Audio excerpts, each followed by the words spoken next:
ಭಗವಂತ ಕೇಳ್ತಾನೆ ಜ್ಞಾನ, ಉದ್ಧವ ಕೇಳ್ತಾನೆ ಭಗವಂತನಿಗೆ, ಜ್ಞಾನಂ ವಿಶುದ್ಧಂ ವಿಪುಲಂ ಯಥೈತದ್ ವೈರಾಗ್ಯ ವಿಜ್ಞಾನ ಯುತಂ ಪುರಾಣಂ ಆಖ್ಯಾಯಿ ವಿಶ್ವೇಶ್ವರ ವಿಶ್ವಮೂರ್ತೆ ತದ್ಭಕ್ತಿ ಯೋಗಂ ಚ ಮಹದ್ವಿಮೃಗ್ಯಂ. ದೇಹದ ಉತ್ಪತ್ತಿ ನಾಶ ಇವೇ ಮಾಯೆ, ಭಗವಂತನ ಮಾಯೆ ಎಂದು ಹೇಳ್ತೇವೆ. ಹೇ ಭಗವಂತ, ವೈರಾಗ್ಯ ಮತ್ತು ವಿಶೇಷ ಜ್ಞಾನಯುಕ್ತವಾದ ನಿನ್ನ ಜ್ಞಾನ ಉಪದೇಶ ಪರಂಪರೆಯಿಂದ ಬರುತ್ತೆ, ಭಕ್ತಿಗೆ ಸಾಧನವಾಗತ್ತೆ. ಮಹಾತ್ಮರು ಅದನ್ನು ಅನ್ವೇಷಣೆ ಮಾಡ್ತಾರೆ, ಹುಡುಕುತ್ತಾರೆ. ಈ ಜ್ಞಾನವು ಬಹಳ ವಿಷಯಗಳನ್ನು ಒಳಗೊಂಡಿದೆ. ಸಂಪರ್ಕ ಶುದ್ಧವಾಗಿ ಹೇಗೆ ಉತ್ಪನ್ನವಾದವು ಎಂದು ಹೇಳಬೇಕು ನೀನು ಅಂತ ಉದ್ಧವ ಭಗವಂತನಿಗೆ ಕೇಳ್ಕೊಳ್ತಾನೆ. ಮತ್ತೆ ಕೇಳ್ತಾನೆ, ಘೋರವಾದ ತಾಪತ್ರಯದಿಂದ ಪೀಡಿತವಾದ ಸಂಸಾರ ಮಾರ್ಗದಲ್ಲಿ ಬೇಯುತ್ತಿರುವ ಈ ಜನರಿಗೆ ಅಮೃತ ವೃಷ್ಟಿಕರೆವ ನಿನ್ನ ಪಾದಕಮಲವೆಂಬ ಭಕ್ತಿಗಿಂತ ಬೇರೆ ಆಶಯವನ್ನು ನಾನು ಕಾಣೆ ಅಂತ ಅವನು ಹೇಳ್ತಾನೆ. ಆಮೇಲೆ ಹೇಳ್ತಾನೆ, ದಷ್ಟಂ ಜನಂ ಸಂಪತಿತಂ ಬಿಲೇಸ್ಮಿನ್ ಕಾಲಾಯಿನ ಕ್ಷುದ್ರ ಸುಕೋರು ತರ್ಷಂ ಸಮುದ್ಧರೈನಂ ಕೃಪರ್ಯಾಪವರ್ಗೈ ವರ್ಚೋಭಿರಾಸಿಂಚ ಮಹಾನುಭಾವ.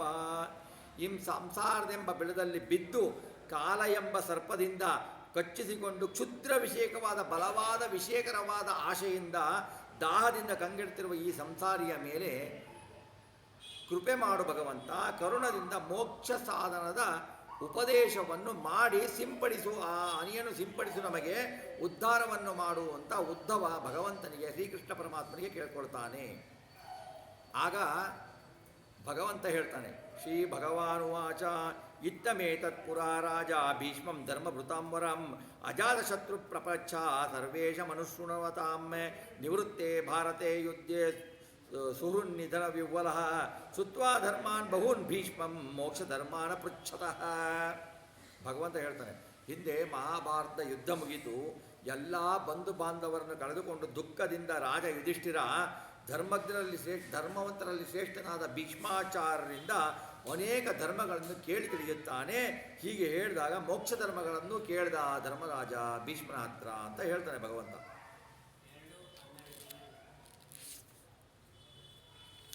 ಆಮೇಲೆ ತಾನಹಂ ತೇ ವಿದಾಸ್ಯಾಮಿ ದೇವವ್ರತ ಮುಖಾಚ್ಯುತಾನ್ ಜ್ಞಾನ ವಿಜ್ಞಾನ ವೈರಾಗ್ಯ ಶ್ರದ್ಧಾ ಭಕ್ತಿ ಪ್ರಭೃಮಿತಾನ್. ಭೀಷ್ಮ ಮುಖದಿಂದ ಈ ಮೋಕ್ಷ ಧರ್ಮವನ್ನು ಭೀಷ್ಮ ಏನು ಧರ್ಮರಾಜನಿಗೆ ಹೇಳಿದನೋ ಈ ಮೋಕ್ಷ ಧರ್ಮವನ್ನು ನಾನು ನಿನಗೆ ಹೇಳುತ್ತೇನೆ. ಜ್ಞಾನ ವಿಜ್ಞಾನ ವೈರಾಗ್ಯ ಶ್ರದ್ಧೆ ಭಕ್ತಿಗಳಿಂದ ಅವು ಕೂಡಿವೆ. ಮೋಕ್ಷ ಧರ್ಮ ಭೀಷ್ಮ ಧೃತರಾಷ್ಟ್ರನಿಗೆ ಹೇಳಿದನಲ್ಲ, ಧರ್ಮರಾಜನಿಗೆ ಹೇಳಿದನಲ್ಲ, ಆ ಮೋಕ್ಷ ಧರ್ಮವನ್ನು ಏನು ಹೇಳ್ದ ಅನ್ನೋದನ್ನು ನಾನು ನಿನಗೆ ಹೇಳುತ್ತೇನೆ ಅಂತ ಶ್ರೀಕೃಷ್ಣ ಪರಮಾತ್ಮ ಉದ್ಧವನಿಗೆ ಹೇಳ್ತಾನೆ. ಜ್ಞಾನ ವಿಜ್ಞಾನ, ಸಾಮಾನ್ಯವಾದ ಜ್ಞಾನ, ವಿಶೇಷವಾದ ಜ್ಞಾನ, ವೈರಾಗ್ಯ, ವಿಷಯ ಆಸಕ್ತಿಗಳಲ್ಲಿ ವೈರಾಗ್ಯ, ಶ್ರದ್ಧೆ ಹಾಗೂ ಭಕ್ತಿಯಿಂದ ಅವು ಕೂಡಿವೆ. ಆ ಮೋಕ್ಷ ಧರ್ಮವನ್ನು ನಾನು ನಿನಗೆ ಉಪದೇಶಿಸುತ್ತೇನೆ ಅಂತ ಭಗವಂತ ಉದ್ಧವನಿಗೆ ಹೇಳ್ತಾನೆ. ನವೈಕಾದಶ ಪಂಚತ್ರೀನ್ ಭಾವಾನ್ ಭೂತೇಷು ಏನ ವೈ ಈಕ್ಷತೈಕಮಪ್ಯೇಷು ತಜ್ಞಾನಂ ಮಮ ನಿಶ್ಚಿತಂ. ಪಂಚಭೂತಗಳು, 5 ಪಂಚಭೂತಗಳು ಅಹಂಕಾರ, ಬುದ್ಧಿ, ಮಹತ್ತತ್ವ, ಜಡ ಪ್ರಕೃತಿಗಳು ಎಂಬುದು 9 ಇವು. 5 ಜ್ಞಾನೇಂದ್ರಿಯ, 5 ಕರ್ಮೇಂದ್ರಿಯ, 1 ಮನಸ್ಸು, 11 ಶಬ್ದ ಸ್ಪರ್ಶ ರೂಪ ರಸ ಗಂಧ ಎಂಬ 50 ತನ್ಮಾತ್ರೆಗಳು, ಸತ್ವರಜೋಸ್ತಮ ಗುಣಗಳು 3 ಬಗೆ. ಈ 3 ಎಂದು ಒಟ್ಟು 28 ತತ್ವಗಳಾಗ್ತವೆ. ಈ ತತ್ವಗಳಲ್ಲಿ ನಾವು ಹೇಗೆ ತಿಳಿದುಕೊಳ್ಳಬೇಕು? ಈ ತತ್ವಗಳಲ್ಲಿ ಇರುವ ನಿಯಾಮಕನು ಯಾರು? ಈ ತತ್ವಗಳಲ್ಲಿ ಇದ್ದು ಬಿಟ್ಟು ಅದರ ಅಂತರ್ಯಾಮಿಯಾಗಿದ್ದು ಬಿಟ್ಟು, ಆ ತತ್ವಗಳೆಲ್ಲ ಜಡ, ಅದರಲ್ಲಿ ಅಭಿಮಾನಿ ದೇವತೆಗಳಿರಬೇಕು. ಅಭಿಮಾನಿ ದೇವತೆಗಳ ಅಂತರ್ಯಾಮಿಯಾಗಿ ಶ್ರೀಕೃಷ್ಣ ಪರಮಾತ್ಮ ಇರ್ತಾನೆ. ಆ ಪರಮಾತ್ಮ ಇದ್ದು ಬಿಟ್ಟು ಆ ತತ್ವಗಳನ್ನು ನಿರ್ವಹಣೆ ಮಾಡ್ತಾನೆ, ನಿಯಾಮಕನಾಗಿರ್ತಾನಲ್ಲ, ಅವನು ಭಗವಂತ ಎಂದು ತಿಳಿ. ಇದು ನನ್ನ ಸಾಮಾನ್ಯ ಜ್ಞಾನ. ನೋಡಿ, ಹೀಗೆ ತಿಳಿಯುವುದು ಸಾಮಾನ್ಯ ಜ್ಞಾನ. ಈ ಜ್ಞಾನದೇ ನಮ್ಮಲ್ಲಿ ಇರಲ್ಲ, ಇದು ಸಾಮಾನ್ಯ ಜ್ಞಾನ ಅಂತ ಹೇಳ್ತಾನೆ ಭಗವಂತ. ಆಮೇಲೆ ಹೇಳ್ತಾನೆ, ಏತದೇವ ಹಿ ವಿಜ್ಞಾನಂ ನ ತಥೈಕೇನ ಏನ ಯತ್ ಸ್ಥಿತ್ಯುತ್ಪತ್ತಯಾನುರ್ಭಾವಾನಾಂ ತ್ರಿಗುಣಾತ್ಮನಾಂ. ಈ ಜ್ಞಾನ ವಿಜ್ಞಾನ ಎನಿಸುತ್ತದೆ. ಯಾಕೆಂದರೆ ಇಷ್ಟು ಜ್ಞಾನ ಮಾತ್ರವೇ ವಿಜ್ಞಾನ ಅಲ್ಲ. ಸತ್ವ ರಜಸ್ಸು ತಮೋ ಗುಣತ್ರಯ ಕಾರ್ಯವುಳ್ಳವಾದ್ದರಿಂದ ತ್ರಿಗುಣಾತ್ಮಕ ಎನಿಸುವ ಜೀವರಿಗೆ, ಚೇತನರಿಗೆ ನಮ್ಮಲ್ಲಿ ಏಕೇನ ಅಂದರೆ ಸ್ವತಂತ್ರನಾದ ಯಾರಲ್ಲಿ ಸ್ಥಿತಿ ಉತ್ಪತ್ತಿ ನಾಶಗಳಾಗುವೋ ಆ ಪರಮಾತ್ಮನೇ ಸ್ವತಂತ್ರ, ನಾವು ಸ್ವತಂತ್ರರಲ್ಲ ಎಂದು ತಿಳಿಯುವುದು ವಿಜ್ಞಾನ, ವಿಶೇಷ ಜ್ಞಾನ. ಭಗವಂತ ಇದರಲ್ಲೆಲ್ಲ ಇದ್ದುಕೊಂಡು ಬಿಟ್ಟು ತ್ರಿಗುಣಾತ್ಮಕ ಚೇತನರಿಗೆ ಏಕೇನ ಸ್ವತಂತ್ರನಾಗಿ ನಮ್ಮಲ್ಲಿ ಇರ್ತಾನಲ್ಲ ಭಗವಂತ, ಆ ಭಗವಂತ ಸ್ವತಂತ್ರ, ಸತ್ತಂದ್ರೆ ಸ್ವತಂತ್ರ ಅಂತ ತಿಳಿದುಕೊಳ್ಳುವುದೇ ವಿಶೇಷ ಜ್ಞಾನ ಅಂತ ಶ್ರೀಕೃಷ್ಣ ಉದ್ಧವನಿಗೆ ಉಪದೇಶ ಮಾಡ್ತಾನೆ. ಭಗವಂತ ಈಗ ಸೃಷ್ಟಿ ಮಾಡಿದ್ದಾನೆ, ಪಾಲನೆಯಲ್ಲಿ ಸರ್ವಜ್ಞನ. ಆತ ಪ್ರಳಯದಲ್ಲಿ ಸರ್ವಜ್ಞ ಹೇಗಾಗ್ತಾನೆ, ಪ್ರಳಯ ಕಾಲ ಆದ್ಮೇಲೆ ಸರ್ವಜ್ಞ ಆಗ್ತಾನೆ ಅಂದರೆ ಭಗವಂತ ಹೇಳ್ತಾನೆ ಸೃಷ್ಟಿಯ ಆದಿಯಲ್ಲಿ, ಪ್ರಳಯದ ನಂತರ ಮತ್ತು ಮಧ್ಯದ ಸ್ಥಿತಿಕಾಲ, ಈ 3 ಕಾಲಗಳಲ್ಲಿಯೂ ಭಗವಂತ ಸರ್ವಜ್ಞ, ಎಲ್ಲವನ್ನೂ ತಿಳಿದಿದ್ದಾನೆ ಭಗವಂತ. ಸೃಷ್ಟಿಕಾಲದಲ್ಲಿ ಯಾರನ್ನು ಹುಟ್ಟಿಸಬೇಕೋ, ಯಾರನ್ನು ಸೃಜಿಸಬೇಕೋ ಅವನು ಸೃಜಿಸ್ತಾನೆ, ಅವರೊಳಗೆ ಪ್ರವೇಶಿಸಿ ಸೃಜಿಸ್ತಾನೆ. ಕೊನೆಯಲ್ಲಿ ಅವರಿಗೆ ಲಯವಾದಾಗ ಯಾರು ತಾನೊಬ್ಬನೇ ಉಳಿತಾನೋ, ಇಡೀ ಬ್ರಹ್ಮಾಂಡವೆಲ್ಲ ಹೋಗಿ ಅವನ ಉದರದಲ್ಲಿ ಸೇರಿಕೊಂಡಾಗ ಅವನೊಬ್ಬನೇ ಉಳಿತಾನೆ, ಅವನೇ ಸತ್ವತಂತ್ರ ಎಂದು ತಿಳಿಯುವುದು ವಿಶೇಷ ಜ್ಞಾನ. ಪ್ರಳಯ ಆದ ಮೇಲೆ, ಇಡೀ ಪ್ರಳಯ ಕಾಲದಲ್ಲಿ ಎಲ್ಲ ಪ್ರಳಯವಾದ ಮೇಲೆ ಉಳಿಯುವವನು ಯಾರು, ಭಗವಂತ ಒಬ್ಬನೇ ಎಂದು ತಿಳಿಯುವುದು ವಿಶೇಷ ಜ್ಞಾನ.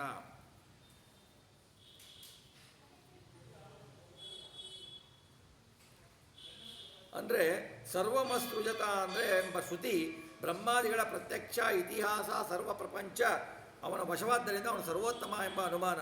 ಈ 4 ಪ್ರಮಾಣಗಳು ಶ್ರೀಹರಿ ಸ್ವತಂತ್ರನೆಂದು ಹೇಳ್ತಾವೆ. ಅವುಗಳಲ್ಲಿ ಪರಸ್ಪರ ವಿರೋಧ ಇಲ್ಲ ಅಂತ ಭಗವಂತ ಹೇಳ್ತಾನೆ. ಈ ಬ್ರಹ್ಮಲೋಕ ಪರ್ಯಂತ ಎಲ್ಲವೂ ಕರ್ಮಫಲ ರೂಪವಾದದ್ದೇ. ಬ್ರಹ್ಮಲೋಕದ ಪರ್ಯಂತ ಎಲ್ಲವೂ ಕರ್ಮಫಲ ರೂಪವಾದದ್ದೇ. ಸ್ವರ್ಗಾದಿ ಪಾರತ್ರಿಕವು ಐಹಿಕ ಕೃಷ್ಯಾದಿಗಳಿಂದಲೇ ಕೂಡಿದ್ದು, ಅಮಂಗಳ ಸಾರವಿಲ್ಲದ್ದು, ನಶ್ವರ ಎಂದು ತಿಳಿಯಬೇಕು. ಮೋಕ್ಷವನ್ನು ಬಿಟ್ಟು ಸ್ವರ್ಗವೂ ಕೂಡ ನಶ್ವರ, ಸ್ವರ್ಗವೂ ನಾಶ ಆಗತ್ತೆ. ಯಾವುದು ಮೋಕ್ಷ ಒಂದೇನೆ, ಯಾವುದರಲ್ಲಿಯೂ ಸಾರವಿಲ್ಲ. ಸ್ವರ್ಗಕ್ಕೆ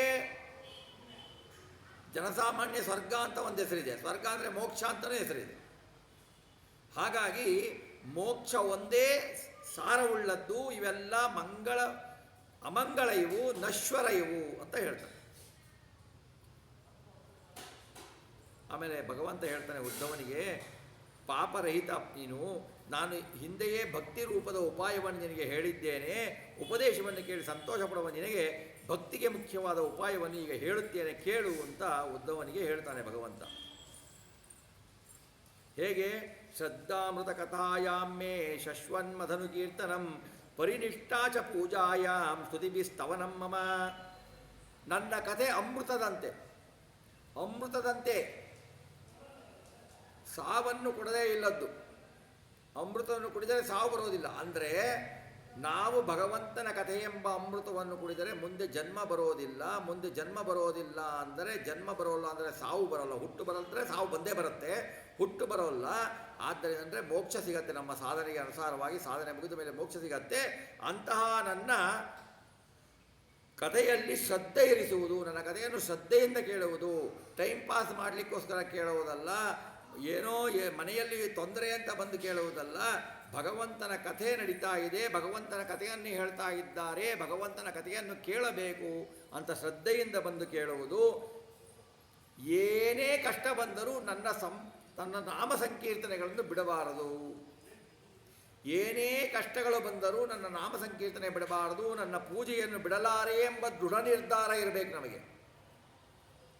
ಏನೇ ಕಷ್ಟ ಇರಲಿ, ಏನೇ ಆಗಲಿ, ನಾನು ದೇವರ ನಾಮದ ಸಂಕೀರ್ತನೆಯನ್ನು ಬಿಡುವುದಿಲ್ಲ, ಹಾಗೂ ದೇವರ ಪೂಜೆಯನ್ನು ಬಿಡುವುದಿಲ್ಲ ಅಂತ ದೃಢ ನಿರ್ಧಾರ ಇರಬೇಕು. ಆ ನಾನಾ ಸ್ತುತಿಗಳಿಂದ ನನ್ನನ್ನು ಸ್ತುತಿಸುತ್ತಿದ್ದರೆ ನನ್ನಲ್ಲಿ ಭಕ್ತಿ ನಿಮಗೆ ಬರುತ್ತೆ ಅಂತ ಹೇಳ್ತಾರೆ.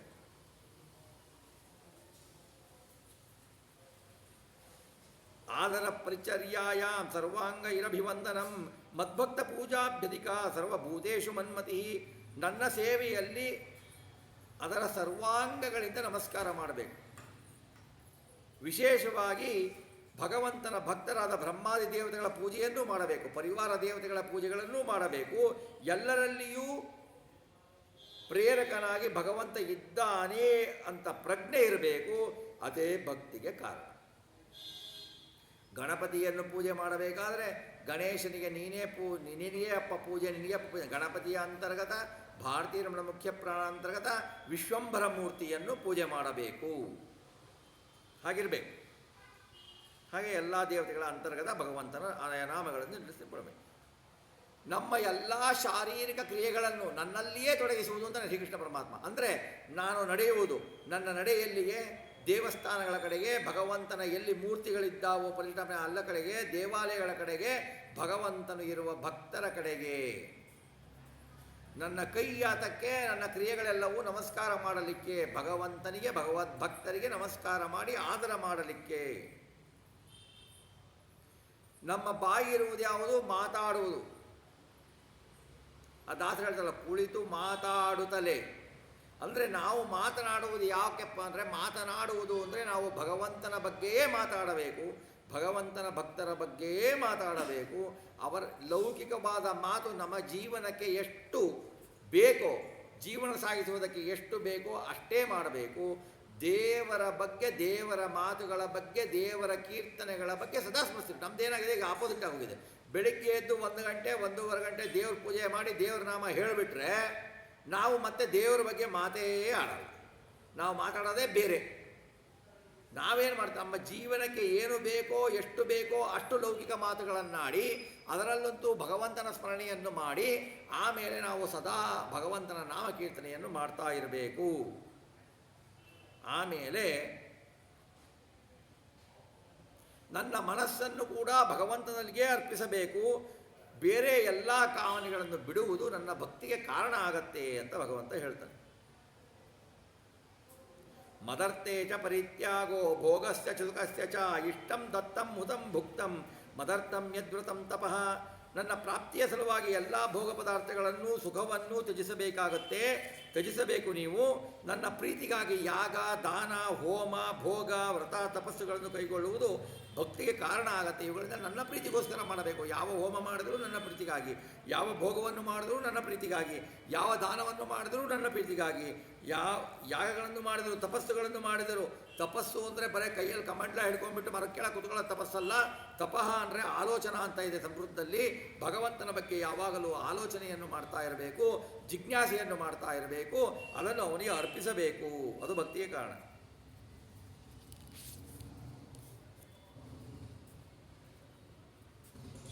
ಹೀಗೆ ಮಾಡೋದರಿಂದ ಉದ್ದವ ಭಕ್ತಿ ಉಂಟಾಗುತ್ತೆ. ಭಕ್ತಿ ಉಂಟಾದು ಅಂದರೆ ಯಾವ ಪುರುಷಾರ್ಥ ಲಭಿಸದೇ ಇರುತ್ತೆ. ನನ್ನಲ್ಲಿ ಭಕ್ತಿ, ಅನನ್ಯ ಭಕ್ತಿ ಬಂದರೆ ಯಾವ ಪುರುಷಾರ್ಥ ಬೇಕೋ ಅದೆಲ್ಲ ಸಿಗತ್ತೆ ನಿಮಗೆ.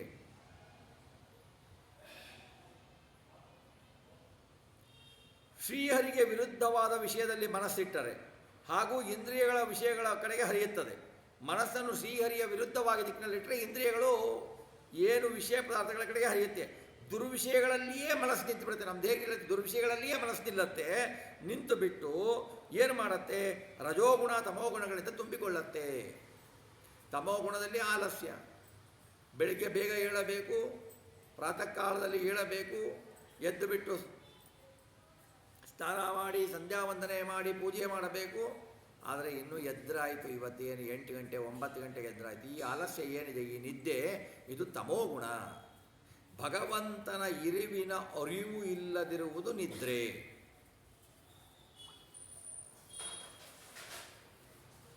ಇದೆಲ್ಲ ಏನಾಗತ್ತೆ ಅಂದರೆ ಅಧರ್ಮ, ಅಜ್ಞಾನ, ಅವೈರಾಗ್ಯ. ಧರ್ಮ, ವಿಜ್ಞಾನ, ವೈರಾಗ್ಯ ಭಗವಂತನ ಭಕ್ತಿಗೆ ಕಾರಣ. ಅದರ ವಿರುದ್ಧವಾಗಿ ಅಧರ್ಮ, ಅಜ್ಞಾನ, ಅವೈರಾಗ್ಯ ಇವೇನಾಗತ್ತೆ? ಅನೈಶ್ವರ್ಯಗಳಿಗೆ ಕಾರಣ ಆಗತ್ತೆ ಅಂತ ಭಗವಂತ ಹೇಳ್ತಾನೆ ಕೃಷ್ಣ ಪರಮಾತ್ಮ.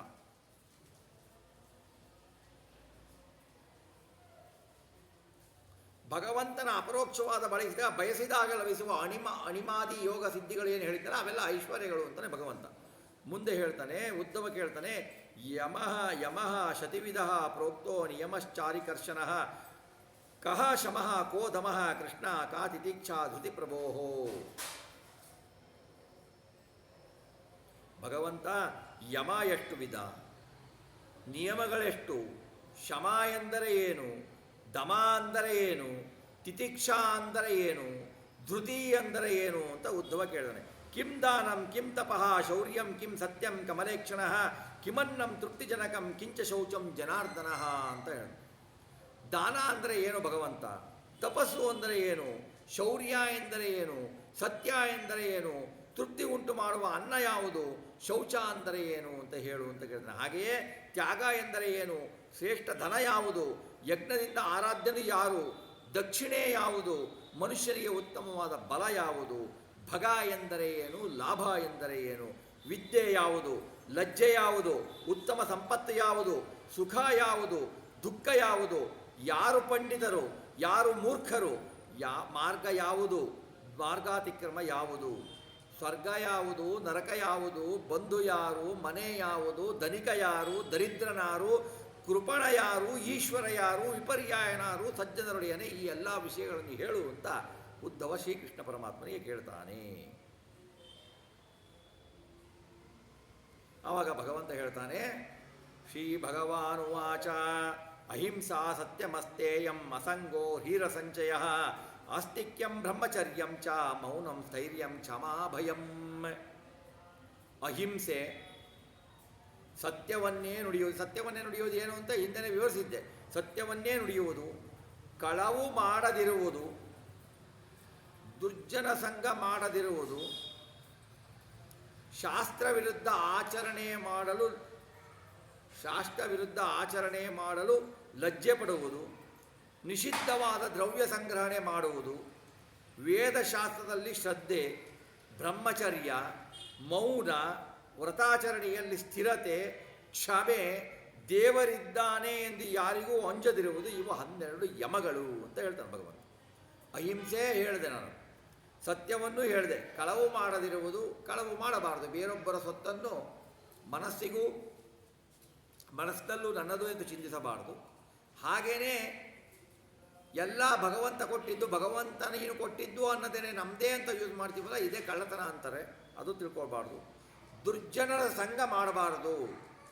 ಯಾಕೆ ಅಂದರೆ ದುರ್ಜನರ ಸಂಘವನ್ನು ಮಾಡಿದರೆ ನಮಗೆ ಅದರ ಪ್ರಭಾವ ಆಗಿ ನಾವು ಭಗವಂತನಿಂದ ದೂರ ಹೋಗ್ತೇವೆ. ಆ ಸಂಘ ಮಾಡಬಾರದು.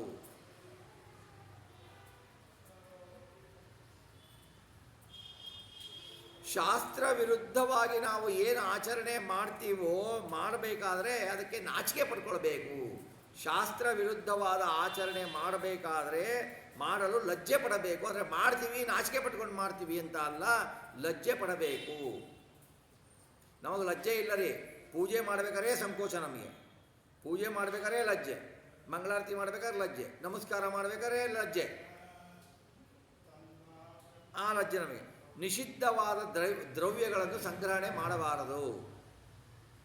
ವೇದಶಾಸ್ತ್ರದಲ್ಲಿ ಶ್ರದ್ಧೆ ಇರಬೇಕು, ಬ್ರಹ್ಮಚರ್ಯ ಪಾಲಿಸಬೇಕು, ಮೌನ ವ್ರತ ಆಚರಣೆಯಲ್ಲಿ ಸ್ಥಿರತೆ ಇರಬೇಕು. ಮೌನ ವ್ರತ ಆಚರಣೆ ಮಾಡಬೇಕು. ಮೌನ ಅಂದರೆ ಭಗವಂತನನ್ನು ಬಿಟ್ಟು, ಭಗವಂತನ ಭಕ್ತರನ್ನು ಬಿಟ್ಟು, ಅವರ ಕುರಿತಾಗಿ ಕೀರ್ತನೆಗಳನ್ನು ಬಿಟ್ಟು, ಅವರ ಕುರಿತಾಗಿ ಪಾಠ ಪ್ರವಚನಗಳನ್ನು ಬಿಟ್ಟು, ಅನ್ಯಥಾ ಬೇರೆಯವರ ಬಗ್ಗೆ, ಲೋಕವಾರ್ತೆಗಳ ಬಗ್ಗೆ ಮೌನದಿಂದ ಇರುವುದೇ ಮೌನ ಅಂತಾರೆ. ಕ್ಷಮೆ ಗುಣ ಇರಬೇಕು, ಕ್ಷಮಾಗುಣ ಇರಬೇಕು. ದೇವರಿದ್ದಾನೆ ಎಂದು ಯಾರಿಗೂ ಅಂಜಬೇಕಾಗಿಲ್ಲ. ದೇವರಿದ್ದಾನೆ ನೋಡ್ಕೊಳ್ತಾನೆ ಅನ್ನೋ ಆ ದೃಢತೆ ಬೇಕು. ಆ ದೃಢತೆ ಯಾರಿಗೂ ಇಲ್ಲರಿ ಈಗ ನಮಗೆ. ಎಲ್ಲಿದೆ ದೇವರಿದ್ದಾನೆ ಅಂತ ದೃಢತೆ ನಮಗೆ? ದೇವಸ್ಥಾನಕ್ಕೆ ಬಂದಾಗ ದೇವರಿಗೆ ಹೇಳ್ಬೇಕಾದ್ರೆ ನೀನಿದ್ದೀಯಪ್ಪ, ನೀನು ಕಾಪಾಡಪ್ಪ, ಹೋಗ್ಬೇಕಾರೆ ಅಲ್ಲ, ನಮ್ದು ನಾವು ನೋಡ್ಕೋಬೇಕು. ದೇವ್ರು ಮಾಡ್ತಾನೆ ಅಂತ ಎಲ್ಲ ದೇವ್ರ ಮೇಲೆ ಬಿಟ್ಬಿಟ್ರೆ ಹೇಗೆ ಅಂತಂತೀವಲ್ವ ನಾವು. ನಾವೇ ಮಾಡ್ತೀವಿ ಅಂತ ಅಂದ್ಕೊಳ್ತೀವಿ. ನಾವು ಒಂದು ಕೈ, ಒಂದು ಕೂದಲನ್ನು ಅಲ್ಲಾಡಿಸ್ಲಿಕ್ಕೂ ಆಗೋದಿಲ್ಲ ದೇವರಿಲ್ಲ ಅಂದರೆ. ಅದನ್ನು ನಮಗೆ ತಿಳ್ಕೊಳ್ಬೇಕು. ಇವು 12 ಯಮಗಳು ಅಂತ ಹೇಳ್ತಾನೆ ಭಗವಂತ. ಶೌಚಂ ಜಪಸ್ತಪೋ ಹೋಮ ಶ್ರದ್ಧಾತಿಥ್ಯಂ ಮದರ್ಚನಂ ತೀರ್ಥಾಟನಂ ಪರಾರ್ಥೇಹ ತುಷ್ಟಿರಾಚಾರ್ಯ ಸೇವನಂ.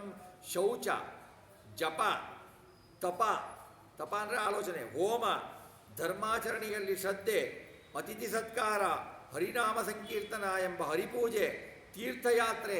ತೀರ್ಥಯಾತ್ರೆಯನ್ನು ತೀರ್ಥಯಾತ್ರೆಯಾಗಿಯೇ ಮಾಡಬೇಕು. ತೀರ್ಥಯಾತ್ರೆ ಸಜ್ಜನರ ಹಿತಕ್ಕಾಗಿ ದುಡಿಯುವುದು, ಸಜ್ಜನರ ಹಿತಕ್ಕಾಗಿ ಶ್ರಮಿಸುವುದು, ತನಗೆ ಏನು ಸಿಗತ್ತೋ ಅದರಲ್ಲಿ ತೃಪ್ತಿ ಪಡುವುದು, ಗುರುಗಳನ್ನು ಸೇವಿಸುವುದು, ವೇದಾಧ್ಯಯನ ಮಾಡುವುದು. ಈ 12 ನಿಯಮಗಳು, ಇವನ್ನು ಮಾಡಲೇಬೇಕು ಅಂತಾನೆ ಶ್ರೀಕೃಷ್ಣ ಪರಮಾತ್ಮ ಉದ್ಧವನಿಗೆ. ಮುಂದೆ ಹೇಳ್ತಾನೆ, ಏತೇ ಯಮ, ಯಾಕೆ ಮಾಡಬೇಕು ಇವನ್ನ? ಏತೇ ಯಮಾಹ ಸನಿಯಮಾಹ ಉಭಯೋರ್ದ್ವಾದಶ ಸ್ಮೃತಾ ಪುಂಸಾಮುಪಾಸಿತಾಸ್ತ ಯಥಾಕಾಮಂ ದುಹಂತಿ. ಈ 12 ಬಗ್ಗೆ ಯಮನಿಯಮಗಳನ್ನು ಅನುಷ್ಠಾನ ಮಾಡಿದರೆ ಅವು ಬಯಸಿದ ಫಲವನ್ನು ಕೊಡ್ತಾವೆ. ಧೃತಿ ಅಂದರೆ ಏನು? ನನ್ನಲ್ಲಿ ಶಮ ಅಂದರೆ ಏನು ಅಂದರೆ ನನ್ನಲ್ಲಿ ಮನಸ್ಸಿಡುವುದು, ಭಗವಂತನಲ್ಲಿ ನಿಷ್ಠೆಯಿಂದ ಮನಸ್ಸಿಡುವುದೇ ಶಮ. ಇಂದ್ರಿಯ ನಿಗ್ರಹ, ಇಂದ್ರಿಯವನ್ನು ನಿಗ್ರಹ ಮಾಡಿಕೊಳ್ಳುವುದು ದಮ ಅಂತ ಕರೀತಾರೆ. ಶಮದಮ ಅಂತ ಕೇಳಿದ್ದೀವಲ್ವ. ಭಗವಂತನ ಬಗ್ಗೆ ಮನಸ್ಸನ್ನು ದೃಢವಾಗಿಡುವುದೇ ಶಮ. ಹಾಗೆಯೇ ತಾನು ಇಂದ್ರಿಯ ನಿಗ್ರಹವನ್ನು ಮಾಡಿಕೊಳ್ಳುವುದೇ ದಮ. ದುಃಖ ಸಹನೆ, ನಮಗೆ ದುಃಖ ಬಂದಿದೆ, ಅತಿ ದುಃಖ ಬಂದಿದೆ, ಸಹನೆಯನ್ನು ಮಾಡಿಕೊಳ್ಬೇಕು, ಅದಕ್ಕೆ ತಿತಿಕ್ಷಾ ಅಂತಾರೆ. ರಸನೇಂದ್ರಿಯ ಗುಹ್ಯೇಂದ್ರಿಯಗಳ ವೇಗಗಳನ್ನು ತಡೆದುಕೊಳ್ಳುವುದೇ ಧೃತಿ.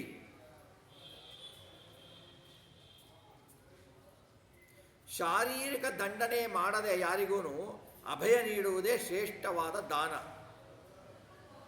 ತಪಸ್ಸಂದರೆ ಏನಪ್ಪ? ಈಗ ತಪಸ್ಸು ಮಾಡಬೇಕು ಅಂತಂದರೆ ನಾವು ಏನು ವಿಷಯ ಭೋಗಗಳನ್ನು ಮಾಡ್ತೀವಲ್ಲ ಅವನ್ನು ತ್ಯಾಗ ಮಾಡುವುದೇ ತಪಸ್ಸು ಅಂತಾನೆ ಭಗವಂತ. ಶೌರ್ಯ ಅಂದರೆ ಮನಸ್ಸನ್ನು ನಿಗ್ರಹ ಮಾಡುವುದೇ ಶೌರ್ಯ. ಇದಕ್ಕೆ ಶೌರ್ಯ ಭಾಳ ಬೇಕ್ರಿ. ಮನಸ್ಸನ್ನು ನಿಗ್ರಹ ಮಾಡಬೇಕು. ವಸ್ತುವನ್ನು ಹೇಗಿದೆಯೋ ಹಾಗೆ ಗ್ರಹಿಸುವುದೇ ಸತ್ಯ. ಇಲ್ಲಿ ವಸ್ತು ಅಂದರೆ ಭಗವಂತ ಅಂತಲೂ ತಿಳ್ಕೋಬೇಕು. ಸ್ವತಂತ್ರವಾಗಿರುವ ವಸ್ತು ಭಗವಂತ ಒಬ್ಬನೇ, ಇನ್ಯಾರೂ ವಸ್ತುಗಳಲ್ಲ. ವಸ್ತು ಅಂದರೆ ಭಗವಂತ. ಅದಕ್ಕೆ ಶ್ರೀಮದ್ ಆಚಾರ್ಯರು ತಾವು ಹೋಗಬೇಕಾದರೆ, ತಾವು ಸನ್ಯಾಸ ತೆಗೆದುಕೊಳ್ಬೇಕಾದರೆ ಮನೆಯಲ್ಲಿ ಎಲ್ಲ ವಸ್ತುಗಳಿಗೂ ನಮಸ್ಕಾರ ಮಾಡ್ತಾ ಇದ್ರು. ಎಲ್ಲಕ್ಕೂ ನಮಸ್ಕಾರ ಮಾಡಬೇಕಾದ್ರೆ ಅವರ ತಂದೆ ಮಧ್ಯಗೆಯ ಭಟ್ರು ಕೇಳಿದಾಗ ಹೇಳ್ತಾರೆ, ನಾನು ಪರಮಾತ್ಮನಿಗೆ ನಮಸ್ಕಾರ ಮಾಡ್ತಿದ್ದೀನಪ್ಪ, ವಸ್ತುವಿನಲ್ಲಿರುವ ಪರಮಾತ್ಮನಿಗೆ ಅಂತಾರೆ. ವಸ್ತು ಅಂದರೆ ಮುಖ್ಯವಾದ ವಸ್ತು ಪರಮಾತ್ಮ, ಶ್ರೀಕೃಷ್ಣ ಪರಮಾತ್ಮ. ಅವನು ಹೇಗಿದ್ದಾನೋ ಹಾಗೆ ತಿಳಿದುಕೊಳ್ಳುವುದು ಸತ್ಯ, ಹೇಗಿದ್ದಾನೋ ಹಾಗೆ ಹೇಳುವುದು ಸತ್ಯ. ಭಗವಂತ ಗುಣಪೂರ್ಣ, ಆನಂದಮಯ ಅಂತ ಹೇಳುವುದು, ಭಗವಂತ ಸರ್ವವ್ಯಾಪ್ತ, ಸರ್ವಸ್ವತಂತ್ರ ಅಂತ ಹೇಳುವುದು, ಇವೆಲ್ಲ ಇದ್ದ ಹಾಗೆ ಹೇಳುವುದು ಇದು ಸತ್ಯ. ಭಗವಂತ ನಿರ್ಗುಣ, ನಿರಾಕಾರ ಅಂತ ಹೇಳುವುದು ಇದು ಅಸತ್ಯ.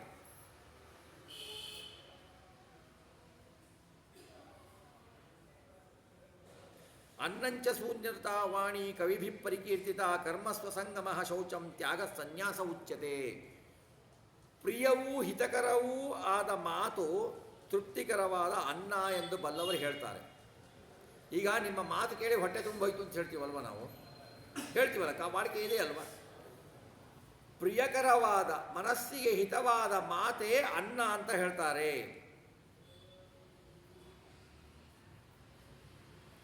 ನಾವು ಮಾಡುವ ಕರ್ಮಗಳಲ್ಲಿ ಫಲದ ಅಭಿಲಾಷೆ, ಹಾಗೆಯೂ ಅದರ ನಾನೇ ಮಾಡುತ್ತಿದ್ದೇನೆ ಎಂಬ ಕರ್ತೃತ್ವದ ಅಭಿಮಾನದ ಅವುಗಳು ಇಲ್ಲದಿರುವುದೇ ಏನು ಅಂದರೆ ಅವುಗಳೇ ಶೌಚ ಅಂತ. ಅವು ಇದ್ದರೆ ಅಶೌಚ ಅಂತಲೇ ಅರ್ಥ. ಮಿಥ್ಯಾಭಿಮಾನವೇ ತ್ಯಾಗ, ಮಿಥ್ಯಾಭಿಮಾನ ತ್ಯಾಗವೇ ಸನ್ಯಾಸ ಅಂದರೆ ತ್ಯಾಗರೂಪವಾದ ಸನ್ಯಾಸವೇ ತ್ಯಾಗ ಅಂತ ಹೇಳ್ತಾರೆ. ಮಿಥ್ಯಾಭಿಮಾನದ ತ್ಯಾಗವೇ ತ್ಯಾಗ. ಸಜ್ಜನರಿಗೆ ಅವರು ಮಾಡುವ ಪುಣ್ಯವೇ ಇಷ್ಟಕರವಾದ ಧನ. ಪೂರ್ಣ ಷಡ್ಗುಣನಾದ ಭಗವಂತ, ಅವನೇ ಯಜ್ಞ, ಜ್ಞಾನೋಪದೇಶವೇ ದಕ್ಷಿಣೆ, ಪ್ರಾಣಾಯಾಮವೇ ಶ್ರೇಷ್ಠವಾದ ಫಲ ಅಂತ ಭಗವಂತ ಉದ್ಧವನಿಗೆ ಹೇಳ್ತಾನೆ. ನನ್ನನ್ನು ಈಶ, ಎಲ್ಲರಿಗೂ ಒಡೆಯ ಎಂದು ತಿಳಿಯುವುದೇ ಭಗ. ನಿಮಗೆ ಲಾಭ ಏನಪ್ಪ ಇದರಿಂದ? ಭಕ್ತಿಯೇ, ನನ್ನಲ್ಲಿ ಭಕ್ತಿಯನ್ನು ಇಟ್ಟುಕೊಳ್ಳುವುದೇ ಉತ್ತಮವಾದ ಲಾಭ. ಆ ಲಾಭದಿಂದನೇ ನಮಗೆ ಮೋಕ್ಷ ಸಿಗತ್ತಲ್ವ. ಪರಮಾತ್ಮ ಜಗತ್ತಿಗಿಂತ ವಿಲಕ್ಷಣ ಎಂದು ತಿಳಿದುಕೊಳ್ಳುವುದೇ ವಿದ್ಯೆ.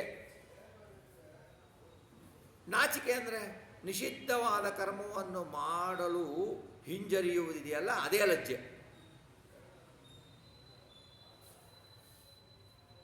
ಸುಖ ಅಂದರೆ ಹಣದ ಅಪೇಕ್ಷೆ ಇಲ್ಲದಿರುವುದೇ ಸುಖ. ವಿಷಯದ ಬಗ್ಗೆ ಆಸೆ ಇಡುವುದೇ ದುಃಖ. ಪಂಡಿತ ಯಾರು ಅಂದರೆ ಬಂಧ ಮೋಕ್ಷಗಳನ್ನು, ಏನು ಬಂಧ ಏನು ಮೋಕ್ಷ, ಯಾವುದರಿಂದ ಬಂಧ ಆಗತ್ತೆ, ಯಾವುದರಿಂದ ಮೋಕ್ಷ ಆಗತ್ತೆ ಅಂತ ತಿಳಿದುಕೊಂಡವನೇ ಪಂಡಿತ ಅಂತ ಹೇಳ್ತಾರೆ. ಮೂರ್ಖ, ಈ ದೇಹ ನಂದು, ನಾನು ಸ್ವತಂತ್ರ ಎನ್ನುವನು ಮೂರ್ಖ ಅಂತಾನೆ ಕೃಷ್ಣ ಪರಮಾತ್ಮ. ನನ್ನನ್ನು ತಿಳಿಸುವುದು ಯಾವುದು? ನನ್ನನ್ನು ತಿಳಿಸುವ ವೇದಗಳೇ ದಾರಿ. ನನ್ನಲ್ಲಿ ಬರುವುದಕ್ಕೆ ದಾರಿ ಯಾವುದಪ್ಪ ಅಂದರೆ ವೇದಗಳು. ಕೆಟ್ಟ ಮಾರ್ಗ. ಭಗವಂತನನ್ನು ಬಿಟ್ಟು ಬೇರೆ ಕಡೆ ಮನೆ ಇಡುವುದೇ ದುರ್ಮಾರ್ಗ. ನಮ್ಮಲ್ಲಿ ಸತ್ವದ ಗುಣ ಸಮೃದ್ಧಿಯಾಗ ಸತ್ವದ ಗುಣ ಪ್ರಚುರವಾಗುವುದೇ ಸ್ವರ್ಗ ಅಂತ ಹೇಳ್ತಾನೆ ಭಗವಂತ. ತಮೋ ಗುಣಗಳು, ಕೆಟ್ಟವಾದ ಆಲೋಚನೆಗಳು, ತಮೋ ಗುಣದ ಅಭಿವೃದ್ಧಿಯೇ ನರಕ.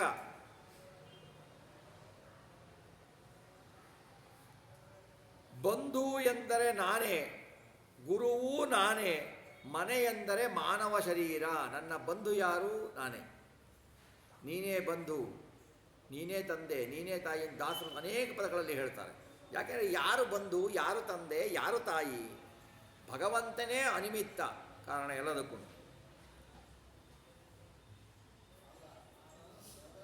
ಅನಿಮಿತ್ತವಾದ ಕರುಣೆಯನ್ನು ತೋರಿಸ್ತಾನೆ ನಮ್ಮಲ್ಲಿ, ಅನಿಮಿತ್ತವಾದ ಉಪಕಾರವನ್ನು ಮಾಡ್ತಾನೆ ಭಗವಂತ. ಅವನು ಗುಣವಂತ ಯಾರು? ಅವನು ಬಹಳ ಧನಿಕ ಅಂದರೆ ಅವನಲ್ಲಿ ಗುಣ ಹೆಚ್ಚಾಗಿರಬೇಕು, ಹಣ ಅಲ್ಲ, ಗುಣ ಹೆಚ್ಚಾಗಿರಬೇಕು. ದರಿದ್ರರು ಯಾರು? ಎಷ್ಟು ಇದ್ದರೂ ತೃಪ್ತಿ ಪಡದೇ ಇದ್ದವ್ರು ದರಿದ್ರರು.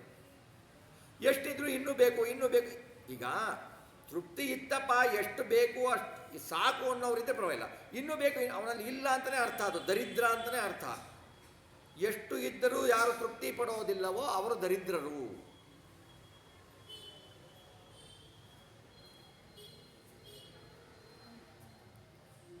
ಈ ಜಿಪುಣ ಕೃಪಣ ಯಾರವನು? ಕೃಪಣ ಯಾರು? ವಿಷಯ ಸುಖ ಕೆಟ್ಟದನ್ನು ತಿಳಿದು ಬರೇ ವಿಷಯ ಸುಖವನ್ನೇ ಬಯಸ್ತಾನಲ್ಲ ಅವನು ಕೃಪಣ. ಇಂದ್ರಿಯ ನಿಗ್ರಹ ಮಾಡ್ಕೊಳ್ಳಲ್ಲ ಅವನು. ವಿಷಯಾಸಕ್ತಿ ಬಿಟ್ಟವನೇ ಈಶ್ವರ ಅಂದರೆ ಪರಮಾತ್ಮ ಅಲ್ಲ, ವಿಷಯಾಸಕ್ತಿ ಬಿಟ್ಟವನೇ ಈಶ್ವರ ಸಮರ್ಥ.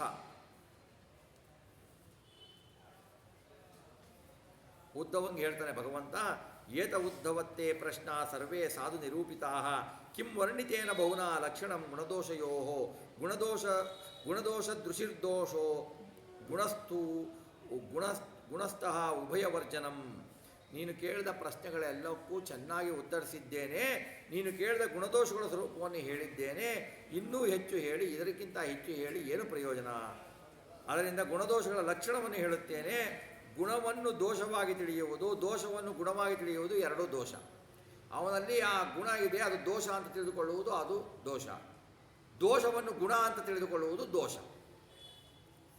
ಈ ಎರಡನ್ನು ಬಿಡುವುದೇ ಗುಣ. ಯಮಾದಿ ಗುಣಗಳು ಈಗೇನು ಹೇಳಿದ್ರೆ ಯಮ ನಿಯಮನಗಳು, ಇದು ಹರಿಪೂಜೆಗೆ ರೂಪವಾದರೆ, ಹರಿಪೂಜೆಗೆ ಕಾರಣವಾದರೆ, ಹರಿಭಗವತಿಗೆ ಕಾರಣವಾದರೆ ಅದು ಗುಣ, ಇಲ್ಲದಿದ್ದರೆ ದೋಷ. ಇಲ್ಲಿಗೆ ಭಗವಂತ ಹೀಗೆ ಉಪದೇಶ ಮಾಡ್ತಾನೆ ಎನ್ನುವುದರಲ್ಲಿಗೆ ಏಕಾದಶ ಸ್ಕಂದದಲ್ಲಿ 19ನೇ ಅಧ್ಯಾಯ ಸಂಪೂರ್ಣವಾಯಿತು. ಇನ್ನು 20ನೇ ಅಧ್ಯಾಯವನ್ನು ನೋಡೋಣ. ಇದರಲ್ಲಿ ಭಗವಂತ ಹೇಳ್ತಾನೆ, ಇದರಲ್ಲಿ ಭಕ್ತಿಯೋಗದ ಮಹತ್ವವನ್ನು ಭಗವಂತ ಹೇಳ್ತಾನೆ. ಉದ್ಧವ ಪ್ರಶ್ನೆ ಮಾಡ್ತಾನೆ, ವಿಧಿಶ್ಚ ಪ್ರಸಿದೇದಶ್ಚ ನಿಗಮೋ ಹಿ ಈಶ್ವರಸ್ಯತೆ ಅಪೇಕ್ಷತೆ ಅರವಿಂದಾಕ್ಷ ಗುಣದೋಷಂ ಚ ಕರ್ಮಣಾಂ.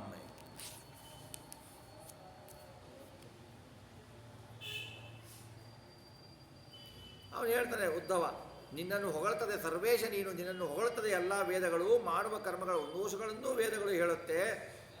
ಅಧಿಕಾರಿಯಲ್ಲಿ ವರ್ಣಾಶ್ರಮಗಳ ಭೇದವನ್ನು ವೇದ ಹೇಳುತ್ತೆ.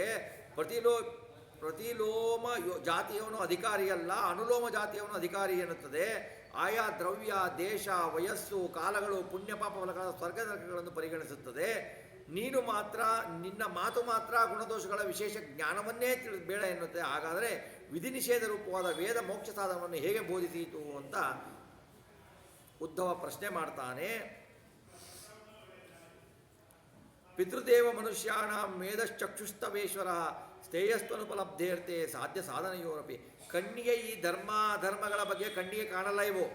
ಸ್ವತಂತ್ರ ಅಸ್ವತಂತ್ರಗಳ ಈ ತತ್ವಗಳ ಬಗ್ಗೆ, ಮೋಕ್ಷಕ್ಕೆ ಜ್ಞಾನ, ಸ್ವರ್ಗಕ್ಕೆ ಕರ್ಮಗಳೆಂಬ ಸಾಧ್ಯ ಸಾಧನೆಗಳ ಬಗ್ಗೆ ತಿಳಿಯಲು ಏನು ಮಾಡಬೇಕು? ಪಿತೃ, ಮನುಷ್ಯ, ಋಷಿ, ಚಕ್ರವರ್ತಿಗಳು ಎಲ್ಲ ಯೋಗ ಜನರಿಗೂ ನಿನ್ನ ಉಪದೇಶ ರೂಪವಾದ ವೇದವೇ ಶ್ರೇಯಸ್ಸು ಕೊಡುವಂತಹದು. ಅಂತಹ ವೇದವು ಗುಣದೋಷಗಳನ್ನು ಬಿಟ್ಟು ವೇದ ನಿಷೇಧಗಳನ್ನು ಮಾಡಿದರೆ ಗ್ರಾಹ್ಯವಾಗಲಾಗದು, ಅಪ್ರಮಾಣವಾದೀತು ಅಂತ ಉದ್ಧವ ಶಂಕೆ ಮಾಡ್ತಾನೆ. ವೇದವು ಪ್ರಮಾಣ ಆಗಬೇಕಾದರೆ ಅದಕ್ಕೆ ಗುಣದೋಷ ಭೇದ ಸ್ಫೂರ್ತಿ ಸ್ವಾಭಾವಿಕ ಅಂತವಾಗಬೇಕಾಗತ್ತೆ. ಆದರೆ ನೀನು ಹೇಳುವಂತೆ ಗುಣದೋಷ ಭೇದ ವಿಚಾರ ಸರ್ವತಾ ಬೇಡ ಅಂತ ನೀನು ಹೇಳ್ತೀಯಾ. ಆದರೆ ನನಗೆ ಭ್ರಮ ಇದೆ. ಭ್ರಮಣ ಮನಸ್ಸಿನಲ್ಲಿ ಹೊಯ್ದಾಟ ಆಗ್ತಾ ಇದೆ, ಈ ಭ್ರಮೆಯನ್ನು ಪರಿಹರಿಸು ಭಗವಂತ ಅಂತ ಉದ್ಧವ ನಮ್ಮ ಸಲುವಾಗಿ ಭಗವಂತನನ್ನು ಕೇಳಿಕೊಂಡಾಗ ಶ್ರೀಕೃಷ್ಣ ಪರಮಾತ್ಮ ಈ ರೀತಿ ಹೇಳ್ತಾನೆ, ಯೋಗಾಸ್ತ್ರಯೋ ಮಯಾ ಪ್ರೋಕ್ತ ನೃಣಾಂ ಶ್ರೇಯೋ ವಿಜಿತ್ಸಯ ಜ್ಞಾನಂ ಕರ್ಮ ಚ ಭಕ್ತಿಶ್ಚ ನ ಉಪಾಯೋ ಅನ್ಯೋಸ್ತಿ ಕುತ್ರಚಿತೆ.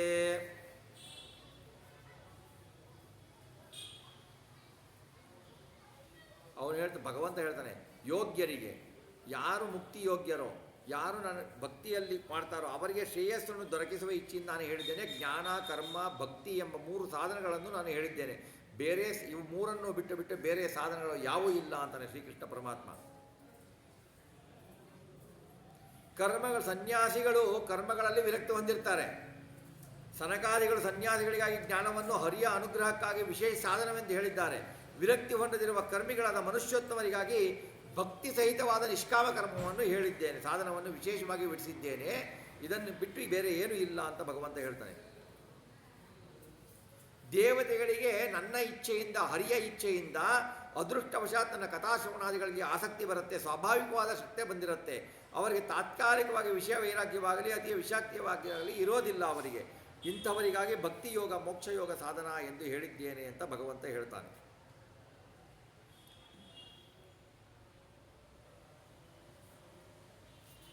ಇಲ್ಲಿ ಸನಕಾದಿಗಳು ಜ್ಞಾನಯೋಗಿಗಳವರು, ದೇವತೆಗಳು ಭಕ್ತಿ ಯೋಗಿಗಳು, ಮಾನವರು ಕರ್ಮಯೋಗಿಗಳು. ಮಾನವರು ಕರ್ಮ ಮಾಡಬೇಕು, ನಿಷ್ಕಾಮ ಕರ್ಮವನ್ನು ಮಾಡಬೇಕು. ಭಗವಂತನ ಜ್ಞಾನದಿಂದ, ಭಗವಂತನ ಪ್ರೇರಣೆಗಾಗಿ ಮಾಡಬೇಕು ನಾವು ಕರ್ಮವನ್ನು. ವಿಷ್ಣು ಪ್ರೇರಣೆಯ ವಿಷ್ಣು ಪ್ರೀತ್ಯರ್ಥಂ ಮಾಡಬೇಕು.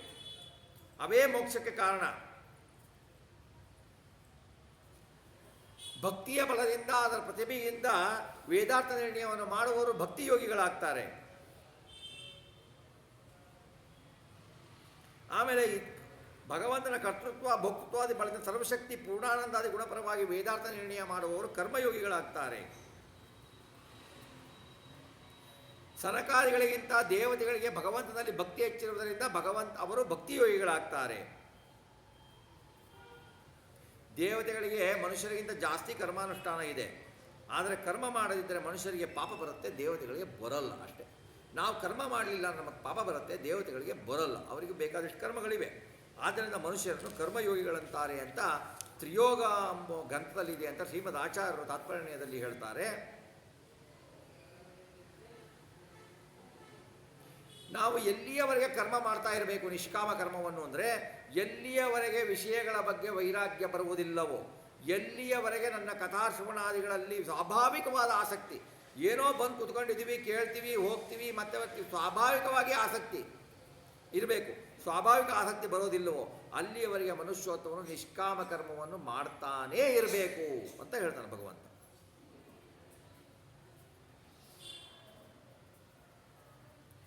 ಈಗ ವಿಹಿತ ಕರ್ಮ ಅನುಷ್ಠಾನ ಮಾಡುವ ಮಾನವ ಯಾಕೆ ನಿಷ್ಕಾಮ ಕರ್ಮವನ್ನು ಮಾಡಬೇಕು ಅಂತ ಕೇಳಿದರೆ ಹೇಳ್ತಾನೆ, ಸ್ವಧರ್ಮಸ್ಥೋ ಯಜನ್ಯಜ್ಞೈರ್ನಾಮಿ ನಾಶೀರ್ಮಾಂ ಸ ಉದ್ಭವ ನ ಯಾತಿ ಸ್ವರ್ಗ ನರಕವು ಯಜ್ಞನ್ಯನ್ನ ಸಮಾಚರೇತೆ. ವಿಹಿತ ಕರ್ಮ ಅನುಷ್ಠಾನ ಮಾಡುವ ಮಾನವರು ಸ್ವರ್ಗಾದಿ ಫಲದ ಅಪೇಕ್ಷೆ ಇಲ್ಲದೆ ಕಾಮ ನಿಷಿದ್ಧ ಕರ್ಮಗಳನ್ನು ಆಚರಿಸದಿದ್ದರೆ ಏನು ಮಾಡ್ತಾರೆ, ಸ್ವರ್ಗವನ್ನಾಗಲಿ ನರಕವನ್ನಾಗಲಿ ಅವರು ಹೊಂದುವುದಿಲ್ಲ, ಅವರು ನನ್ನನ್ನೇ ಹೊಂದುತ್ತಾರೆ ಅಂತ ಭಗವಂತ ಹೇಳ್ತಾನೆ. ಇದು ನಿಷ್ಕಾಮ ಕರ್ಮದ ಫಲ. ಈ ಕರ್ಮಭೂಮಿ ಭರತ ಭೂಮಿಯೇ, ಭರತ ಖಂಡವೇ ಕರ್ಮಭೂಮಿ. ಬೇರೆ ಎಲ್ಲೂ ಕರ್ಮದ ಫಲ ಸಿಗೋಲ್ಲ. ಕರ್ಮ ಫಲ ಸಿಗುವುದು ಭರತಖಂಡದಲ್ಲಿ ಮಾತ್ರ.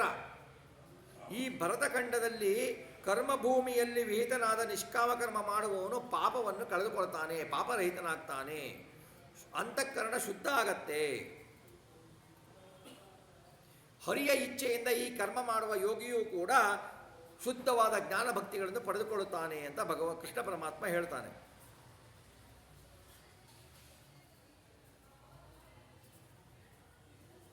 ಬುದ್ಧಿವಂತನಾದ ಮಾನವ ಸ್ವರ್ಗ ಸಾಧನವನ್ನು ಅಪೇಕ್ಷಿಸಬಾರದು. ಸ್ವರ್ಗವೂ ನಶ್ವರ. ನರಕ ಸಾಧನವನ್ನು ಆಚರಿಸಬಾರದು. ಐಹಿಕ ಸುಖ ಸಾಧನವನ್ನು ಆಚರಿಸಬಾರದು. ಯಾಕೆಂದರೆ ಯಾವುದೇ ದೇಹ ಬಂದರೂ ಅದರಲ್ಲಿ ನಾವು ಯಾವುದರ ದೇಹ ಬಂದರೂ ಅದರಲ್ಲಿ ನನ್ನದು ಅಂದರೆ ಭಗವಂತನನ್ನು ಮರೆತಾ ಹೋಗ್ತೀವಿ. ಆದ್ದರಿಂದ ಯಾವುದರ ಮೇಲೂ ಆಸಕ್ತಿ ತೋರಬಾರದು ಅಂತ ಭಗವಂತ ಹೇಳ್ತಾನೆ. ಹೀಗೆ ತಿಳಿದ ಮಾನವ ಆಚರಿಸುವ ಮಾನವನ ಶರೀರ ನಶ್ವರ ಆದರೂ ಕೂಡ ಮೋಕ್ಷ ಸಾಧನ ಆಗುತ್ತೆ. ಸಾಧನ ಶರೀರವದು ನೀ ದಯದಿ ಕೊಟ್ಟಿದ್ದು ಸಾಧಾರಣವಲ್ಲ ಸಾಧು ಪ್ರಿಯನೇ ಅಂತ ಹೇಗೆ ಹೇಳ್ತಾರೆ ದೇವರಿಗೆ, ನೀ ದಯದಿಂದ ಕೊಟ್ಟಿದ್ದೀಯಪ್ಪ ಈ ಶರೀರನ, ಇದು ನನ್ನದಲ್ಲ, ನನ್ನ ಕರ್ಮಕ್ಕನುಸಾರವಾಗಿ ನೀನು ಕೊಟ್ಟಿದ್ದೀಯಾ, ಇದರಿಂದ ನಾನು ಸಾಧನೆಯನ್ನು ಮಾಡಿಕೊಂಡು ಮೆಟ್ಟಿಲನ್ನು ಏರ್ತಾ ಹೋಗಬೇಕು, ಹಾಗೆ ಬರಬೇಕು. ಅದನ್ನು ಭಗವಂತನ ಬಳಿ ಸಾಯುವುದರೊಳಗೆ ಮುಂದೆ ನನಗೆ ಪುನಃ ಪುನಃ ಸಾವು ಬಾರದಂತಾಗಲು ಪ್ರಯತ್ನ ಮಾಡಬೇಕು. ಸಾಯುವುದರ ಒಳಗೆ ಮುಂದೆ ನನಗೆ ಪುನಃ ಪುನಃ ಸಾವು ಬರೋದ್ರ ದೇವರ ಭಗವಂತನ ಮರೆವೇ ಅಪಮೃತ್ಯು. ಭಗವಂತನ ಮರೆವು ಅಪಮೃತ್ಯು ಪರಿಹರಿಸು ಅನಿಲ ದೇವ ಅಂತ ಹೇಳ್ತಾರೆ. ಅಪಮೃತ್ಯು ಅಂದರೆ ಏನು? ಅದು ಒಂಥರ ಅಪಮೃತ್ಯು, ಆಕ್ಸಿಡೆಂಟ್ ಆಗಿ ಸಾಯೋದು, ಬೇರೆ ಥರ ಸಾಯೋದು, ನ್ಯಾಚುರಲ್ ಡೆತ್ ಅಲ್ಲ, ಅನ್ಯಾಚುರಲ್ ಡೆತ್, ಇವೆಲ್ಲ ಅಪಮೃತ್ಯು. ಆದರೆ ನಾವು ದಿವಸನೂ ಸಾಯ್ತಾ ಇರ್ತೀವಿ ಅಪಮೃತ್ಯು. ಯಾಕೆ ಅಂದರೆ ನಮಗೆ ಹರಿಯ ವಿಸ್ಮರಣೆಯೇ ಅಪಮೃತ್ಯು. ಹರಿಯ ಇನ್ನು ಯಾವಾಗ ಮರೆತೀವೋ, ಯಾವ ಕ್ಷಣ ಮರೆತೇವೋ ನಮಗೆ ಅದು ಅಪಮೃತ್ಯುವೇ. ಪ್ರಾಣದೇವರನ್ನ ಏನು ಕೇಳ್ಕೋಬೇಕು? ಅಪಮೃತ್ಯು ಪರಿಹರಿಸೋ ಅನಿಲ ದೇವ. ಈ ಥರ ಅಪಮೃತ್ಯು ಬಂದು ಹೋಗುತ್ತೆ ಶರೀರಗಳು. ಭಗವಂತ ನಿನ್ನ ಮರೆವು ಎನ್ನುವ ಅಪಮೃತ್ಯುವನ್ನು ನನಗೆ ಕೊಡಬೇಡ ಭಗವಂತನ ಬಗ್ಗೆ ಅಂತ ಪ್ರಾಣದೇವರನ್ನು ಪ್ರಾರ್ಥಿಸಬೇಕು.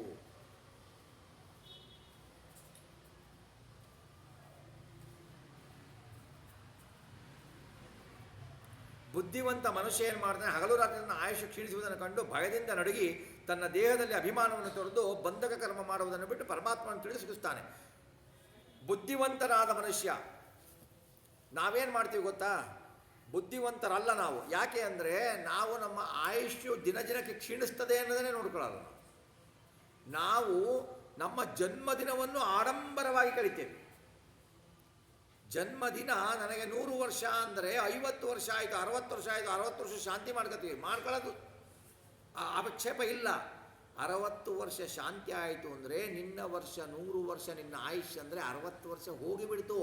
ಆಯುಷ್ಯು ಕ್ಷೀಣಿಸ್ತಾ ಇದೆ, ವಯಸ್ಸು ವೃದ್ಧಿಸ್ತಾ ಇದೆ. ವಯಸ್ಸು ವೃದ್ಧಿಸಿದ ಹಾಗೆ ನಿನ್ನ ಆಯುಷ್ಯು ಕ್ಷೀಣಿಸ್ತಾ ಬರುತ್ತೆ. ನಮಗೆ 60 ವರ್ಷ ಸಂತೋಷ, 60 ವರ್ಷ ಆಯಿತು, ಶಾಂತಿ ಆಯಿತು, ಅದಾಯಿತು. 60 ವರ್ಷ ಏನು ಮಾಡಿದೆ? ಉಳಿದಿರೋದು 40 ವರ್ಷ. ಅದರಂತೆ ಭಗವಂತನ ಚಿಂತನೆ ಮಾಡಿ ನೀನು ಮುಕ್ತಿಯನ್ನು ಪಡೆಯ ಅಂತ ದಾಸರು ಹೇಳ್ತಾರೆ. ಚಿಂತೆ ನಮಗೆ ಏನು ಸೆಲೆಬ್ರೇಷನ್, ನಾವು ಹುಚ್ಚುಚ್ಚು ಸೆಲೆಬ್ರೇಷನ್ಗಳು ಮಾಡೋದು. ನಮ್ಮ ಹುಟ್ಟುಹಬ್ಬಗಳಿಗೆ ಮಾಡ್ತೀವಿ, ನಾವು ಇಷ್ಟು ವರ್ಷ ಆಯಿತು ಅಂತ ಸಂತೋಷ ಪಡ್ತೀವಿ. ಅಷ್ಟು ವಯಸ್ಸು ನಮ್ಮ ಆಯುಷ್ ಕಡಿಮೆ ಆಯಿತು ಅನ್ನೋ ಜ್ಞಾನನೇ ನಮಗಿಲ್ಲ ಅಲ್ವಾ? ಜ್ಞಾನನೇ ಇಲ್ಲ. ಇಷ್ಟು ವರ್ಷ ಆಯುಷ್ಯ ಕಳೆದೆವು. ಈ ಆಯುಷ್ಯನಲ್ಲಿ ಎಷ್ಟು ವರ್ಷ ಭಗವಂತನಲ್ಲಿ ಮನಸ್ಸಿಟ್ಟೆವು? ಅದಿಲ್ಲ. ನಾನು 60 ವರ್ಷ ಕಳೆದೆ ಅಂತಂದು ಬಿಟ್ಟು ಹೇಳ್ತಾರೆ, ಇದು ನಿನ್ನ ವಯಸ್ಸು ಕಳೆದಲ್ಲ, ಈ ವಯಸ್ಸಲ್ಲಪ್ಪ ನಿನಗೆ. ಎಷ್ಟು ವರ್ಷ ವಯಸ್ಸು ನಿನಗೆ? ನೀನು ಭಗವಂತನಲ್ಲಿ ಭಕ್ತಿ ಮಾಡಲಿಕ್ಕೆ ಪ್ರಾರಂಭ ಮಾಡಿ ಭಗವಂತನ ನಿಷ್ಕಾಮ ಕರ್ಮಗಳು ಪ್ರಾರಂಭ ಮಾಡಿ ನಿನಗೆ 1-2 ವರ್ಷ ಆಯಿತು ಅಂದರೆ ನಿನ್ನ ವಯಸ್ಸು 60 ಅಲ್ಲ, 2 ವರ್ಷ. ಇನ್ನೂ ನನಗೆ ಆಯಿತು, ವಯಸ್ಸಾಯಿತು ಅಂತೀನಿ ಇಲ್ಲ, ಇನ್ನೂ ನಾನು ಕೊನೆಯ ತನಕ ಕೆಲಸ ಮಾಡಬೇಕು, ಮನೆಗಳಲ್ಲಿ ಕೂತ್ಕೊಂಡು ಏನು ಮಾಡಬೇಕು, ಇದು ಆಕ್ಷೇಪಣೆ ಅಲ್ಲ, ಅವರವರ ಮನೆಯದ್ದು ಇರುತ್ತೆ. ಆದರೆ ನಾನು ಮಾಡಬೇಕು ಅಂತ ಯಾವಾಗಲೂ ಧನದ ಆಸೆ, ಬಾಂಧವರ ಆಸೆ, ಬಂಧುಗಳ ಆಸೆನಲ್ಲೇ ಕುಳಿತುಕೊಂಡು ಕಳೆದುಬಿಟ್ರೆ ನಿನ್ನ ಜನ್ಮ ಎಲ್ಲಿ ಸಾರ್ಥಕ ಆಯಿತು? ಯಾವ ಬಂಧು, ಯಾವ ಬಳಗ, ಯಾವ ಮಕ್ಕಳು, ಯಾವ ಹೆಂಡತಿ, ಯಾವ ಗಂಡ, ಯಾರು ಬಂಧುಗಳು? ತಿಂದೋಡಿ ಬಂಧು ಬಳಗ ತಪ್ಪಿಸಿ ಕೊಂಬರು ಎಂದು ನೋಡೆ ಎಚ್ಚರಿಕೆ. ಎಂದೆಂದು ಅಗಲದ ಬಂಧು ಶ್ರೀಹರಿ ನಮಗೆ ಎಂದು ನಂಬೆ ಎಚ್ಚರಿಕೆ. ದಾಸರು ಹೇಳ್ತಾರೆ, ತಿಂದು ಓಡಿ ಬಂಧು ಬಳಗ ತಪ್ಪಿಸ್ಕೊಳ್ತಾರಯ್ಯ. ಇರಲ್ಲ. ಯಾರಿರ್ತಾರೆ ಹೇಳಿ? ಯಾರು ಮನೇಲಿರ್ತಾರ? ಬೇಕಾದ್ರೆ ಮನೆ ಹತ್ರ ಇದ್ರೆ ಊಟ ಮಾಡಿ ಕೈ ತೊಳ್ಕೊಳ್ಳಿಕ್ಕೆ ಮನೆಗೆ ಹೋಗ್ತಾರೆ. ತಿಂದು ಓಡಿ ಬಂಧು ಬಳಗ ತಪ್ಪಿಸ್ಕೊಳ್ತಾರ್ರಿ. ಎಲ್ಲಿರ್ತಾರ್ರಿ ಅವರು? ಯಾವುದೇ ಸಂದರ್ಭಗಳಾಗಲಿ, ಯಾವುದೇ ಶುಭ ಆಗಲಿ ಅಶುಭ ಆಗಲಿ, ಎಲ್ಲಿ ಇರ್ತಾರೆ ಅವರು? ಎಂದೆಂದು ಅಗಲದ ಬಂಧು ಶ್ರೀಹರಿ ನಮಗೆ ಎಂದು ನಂಬೆಚ್ಚರಿಕೆ ಅಂತಾರೆ ದಾಸರು. ಎಚ್ಚರಿಕೆ ಕೊಡ್ತಾರೆ ಆ ಪದದಲ್ಲಿ, ಪೂರ್ತಿಯ ಹಾಡಿನಲ್ಲಿ ಹೆಂಗಿರಬೇಕು ಅಂತ. ಮೂಢರ ಒಡನಾಡಿ ಕೂಡಾಡದಿರು ಮೋಸ ನೋಡಿ ಎಚ್ಚರಿಕೆ ಅಂತಾರೆ ದಾಸರು. ನಟನೆ ಬೇಡ ಎಚ್ಚರಿಕೆ ಅಂತಾರೆ. ನಟನೆ ಮಾಡಬೇಡ ಸಾಧು ಜನರು ಅಂತ ಎಚ್ಚರಿಕೆ ನಿನಗೆ ಅಂತ ಹೇಳ್ತಾರೆ ದಾಸರು. ಅಷ್ಟು ಉಪದೇಶವನ್ನು ಕೊಡ್ತಾರೆ ದಾಸರು. ನಾವೇಂದ್ರೆ ನಮ್ಮ ಬಂಧು ನಮ್ಮ ಬಳಗ ಅಷ್ಟು ಜನ ಸೇರಿದ್ರು ಇಷ್ಟು ಜನ ಸೇರಿದ್ರು ಮಾಡಿದ್ವಿ, ನಾವು ಯಜ್ಞ ಮಾಡಿದ್ವಿ, ಹೋಮ ಮಾಡಿದ್ವಿ, ಎಲ್ಲ ಮಾಡಿದ್ವಿ, ನಾವು ಯಜ್ಞಕ್ಕೆ ಕೂತ್ಕೊಂಡಿದ್ವಿ, ಸಂಕಲ್ಪ ಮಾಡಿದ್ವಿ, ಮಾಡ್ತಾ ಇದ್ವಿ. ನಮ್ಮ ಮನಸ್ಸೆಲ್ಲ ಯಾರು ಬಂದರು, ಅವರು ಬಂದ್ರ, ಇವ್ರು ಬಂದ್ರ, ಅಲ್ಲಿ ಕೂತ್ಕೊಳ್ಳಿ. ಯಜ್ಞದ ಕಡೆಗೆ ಆಹುತಿ ಕಡೆಗೆ ನಿಷ್ಠೆನೇ ಇಲ್ಲ. ಇನ್ನು ಭಗವಂತ ಒಲಿಬೇಕು ಈ ಕರ್ಮಕ್ಕೆ ಅಂದರೆ ಭಗವಂತ ಎಲ್ರಿ ಒಲಿತಾನೆ. ಮತ್ತೆ ನಾವು ಹೇಳೋದು ಅಷ್ಟು ಯಾಗ ಮಾಡಿದ್ವಿ, ಅಷ್ಟು ಯಜ್ಞ ಮಾಡಿದ್ವಿ, ನಮಗೇನು ಫಲ ಕೊಡಲಿಲ್ಲ ಅಂದರೆ ಯಾರಿಗೆ ಯಜ್ಞ ಮಾಡಿದೆ ನೀನು? ಏನೂ ಇಲ್ಲ. ನಮ್ಮನ್ನು ನಾವು ಅವಲೋಕನ ಮಾಡಿಕೊಂಡಾಗ ನಮ್ಮ ಕರ್ಮಗಳು ನಾವೇನು ಮಾಡಿದ್ವಿ ಅಂತ ನಮಗೆ ಗೊತ್ತಾಗತ್ತೆ ಅಲ್ವಾ? ಆ ತರಹ ಅಭಿಮಾನ ಇರಬಾರ್ದು.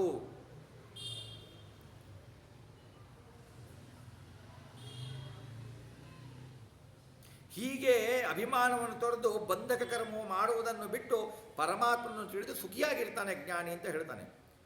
ನೃದೇಹ ಮಾಸದ್ಯ ಸುದುರ್ಲಭಂ ಯಹ ಪ್ಲವಂ ಸಕಲ್ಪಂ ಸುಕಲ್ಪಂ ಗುರುಕರ್ಣಧಾರಂ ಮಾಯಾನುಕೂಲೇನ ನಭಸ್ವತೇರಿತಂ ಪುಮಾನ್ ಭವಾಬ್ಧಿಂ ನ ತರೇತ್ತ ಮಾರ್ಗಣಃ. ಮಾನವ ಶರೀರ ಅತ್ಯಂತ ದುರ್ಲಭರಿ. ಈ ಶರೀರವನ್ನು ಬಿಟ್ಟು, ಮಾನವ ಶರೀರವನ್ನು ಬಿಟ್ಟು ಯಾವ ಶರೀರದಲ್ಲೂ ಸಾಧನೆಗೆ ಸಾಧ್ಯವಿಲ್ಲ. ಯಾವ ಶರೀರದಲ್ಲೂ ಭಗವಂತನನ್ನು ಕೊಂಡಾಡಲು ಬಾಯಿ ಇಲ್ಲ, ಮಾತಾಡ್ಲಿಕ್ಕೆ ಬಾಯಿ ಇಲ್ಲ. ಭಗವಂತನ ಬಗ್ಗೆ ಮಾತನಾಡಲು ಬಾಯಿ ಇಲ್ಲ, ಭಗವಂತನ ಬಗ್ಗೆ ವಿಚಾರ ಮಾಡಲು ಮನಸ್ಸಿಲ್ಲ. ಮಾನವ ಶರೀರ ದೊಡ್ಡದು, ಇದು ಹಾಳ ಮಾಡಬೇಡಿ, ಹುಚ್ಚಪ್ಪಗಳಿರ ಅಂತಾರೆ ಪುರಂದರದಾಸರು. ಹುಚ್ಚರು ನೀವು.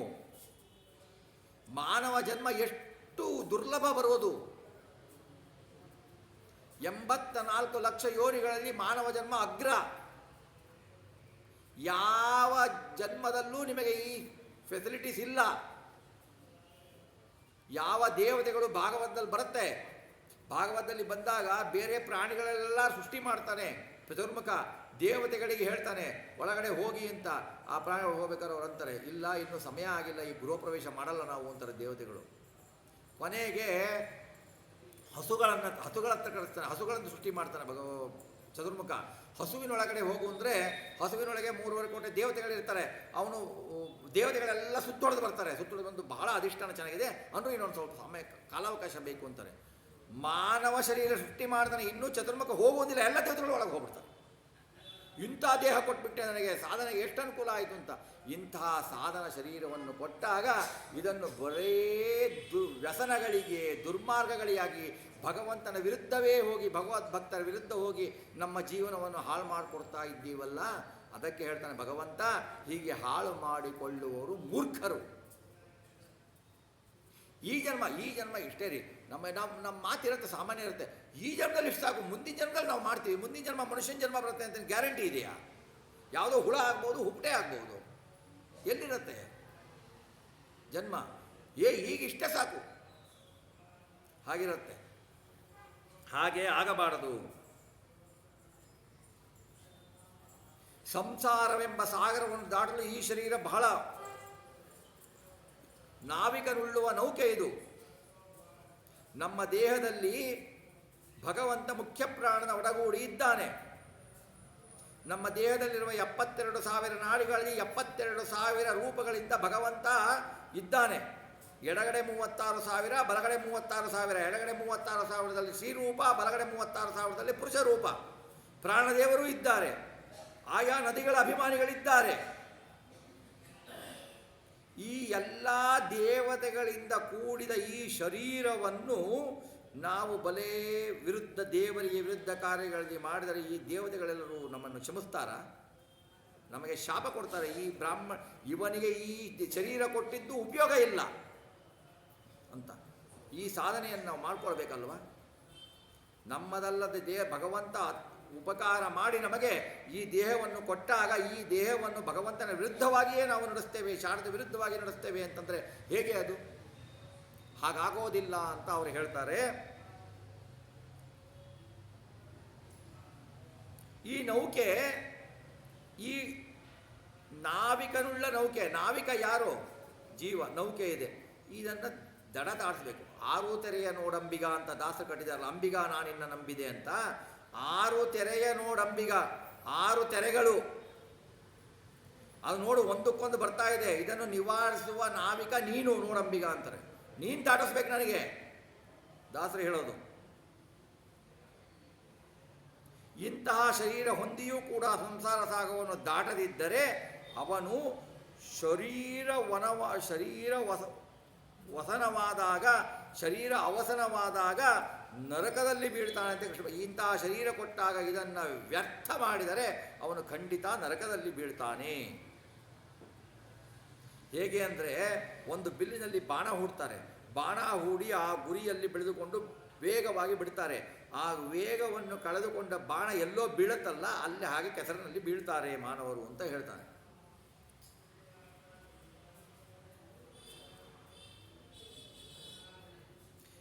ಲೌಕಿಕ ಕಾರ್ಯಗಳಲ್ಲಿ ಯಶಸ್ಸು ಕಾಣಲ್ಲ ಬಹಳ ಜನ. ಆ ಯಶಸ್ಸು ಕಾಣದೆ ಬೇಸರ ಪಡ್ತಾನೆ, ಆವಾಗ ಅದರಲ್ಲೇ ವಿರಕ್ತನಾಗ್ತಾನೆ. ಇಂದ್ರಿಯ ಜಯವನ್ನು ಸಾಧಿಸಿ ಜ್ಞಾನಯೋಗಿಯಾಗಬೇಕು. ಪರಮಾತ್ಮಲ್ಲಿಯ ಮನಸ್ಸನ್ನು ಮತ್ತೆ ಮತ್ತೆ ನಿಶ್ಚಲನಾಗಿ ಮಾಡಿಕೊಳ್ಬೇಕು.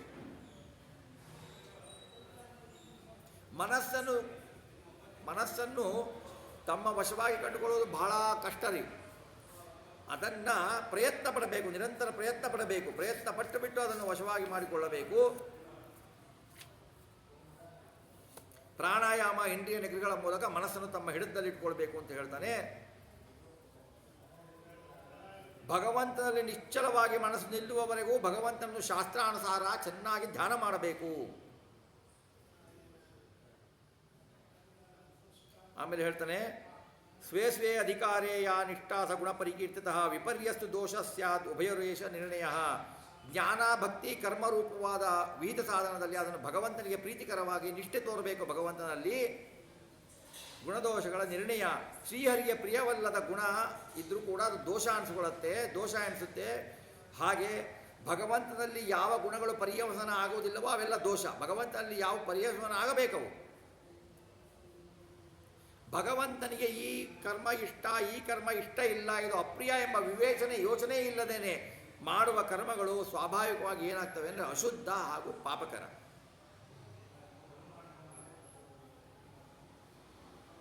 ಆಮೇಲೆ ಭಕ್ತಿಯೋಗಿ ವಿಷಯ ಪದಾರ್ಥಗಳನ್ನು ದುಃಖಕರ ಎಂದು ತಿಳಿದಿರ್ತಾನೆ. ಮನಸ್ಸಿಗೆ ಪಕ್ವತೆ ಬಂದಿರಲ್ಲ, ಆದರೂ ಕೂಡ ಅದನ್ನು ಬಿಡಲು ಸಮರ್ಥನಾಗೋದಿಲ್ಲ ಅವನು. ಆದರೆ ಬಳಿಕ ಏನಾಗುತ್ತೆ, ಅವನು ಭಕ್ತಿಯೋಗಿ ಇರ್ತಾನೆ, ವಿಷಯಗಳನ್ನು ಬಹಳ ದುಃಖ ಅಂತ ತಿಳಿದಿರ್ತಾನೆ, ಅದನ್ನು ಬಿಡಲು ಅವನು ಸಮರ್ಥನಾಗಿರೋಲ್ಲ. ಆದರೆ ಬಳಿಕ ಭಗವದ್ದಿಚ್ಛೆಯಿಂದ ಕಥಾಶ್ರವಣಗಳಲ್ಲಿ ಅವನಿಗೆ ಆ ಇಚ್ಛೆ ಬರುತ್ತೆ. ಆ ಇಚ್ಛೆ ಉಂಟಾದ ಕಾಮ್ಯಕಾರ್ಯಗಳಲ್ಲಿ ಅವನಿಗೆ ಗಾಢವಾದ ವೈರಾಗ್ಯ ಬರುತ್ತೆ. ಇಲ್ಲಿ ಶ್ರವಣ ನೋಡಿ, ಭಗವಂತನ ಶ್ರವಣ, ಕೀರ್ತನ, ಪಾಠ, ಪ್ರವಚನ ಇದನ್ನು ಎಲ್ಲರೂ ಹೋಗ್ಲಿಕ್ಕಾಗಲ್ಲ ರೀ.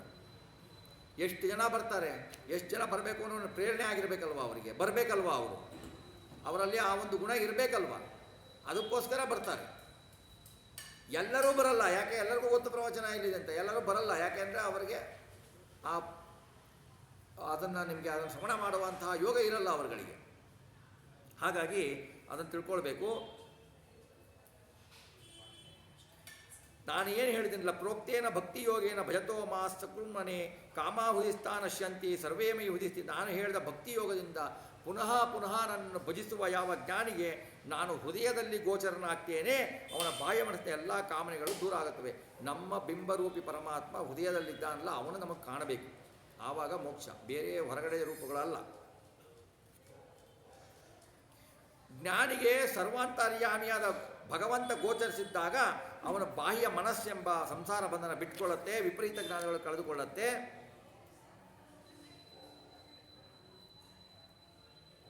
ಜ್ಞಾನಿಗಳಾದ ನನ್ನ ಏಕಾಂತ ಭಕ್ತ ಜನರು ಅವರು ತಾವು ಮಾಡುವ ಭಕ್ತಿಗೆ ಪ್ರತಿಫಲವಾಗಿ ಪುನರ್ಜನ್ಮವಿಲ್ಲದೆ ಮತ್ತೆ ಮೋಕ್ಷದಲ್ಲಿ ಯಾವುದನ್ನೇ ಆಗಲಿ ಬಯಸೋಲ್ಲ. ನಾನು ಕೊಟ್ಟಿದ್ದು ಭಗವಂತ ಕೊಡಲಿ ಎನ್ನುವರವರು ಯಾವುದನ್ನೂ ಬಯಸುವುದಿಲ್ಲ, ಭಗವಂತನನ್ನು ಮಾತ್ರ ಬಯಸ್ತಾರೆ. ಭಗವಂತನಿಗೆ ಭಗವದ್ ಅನುಗ್ರಹವೆಂಬುದು ಅತ್ಯುತ್ತಮ ತೃಪ್ತಿಯನ್ನು ಕೊಡುತ್ತದೆ, ಶ್ರೇಯಸ್ಸನ್ನು ಕೊಡುತ್ತದೆ.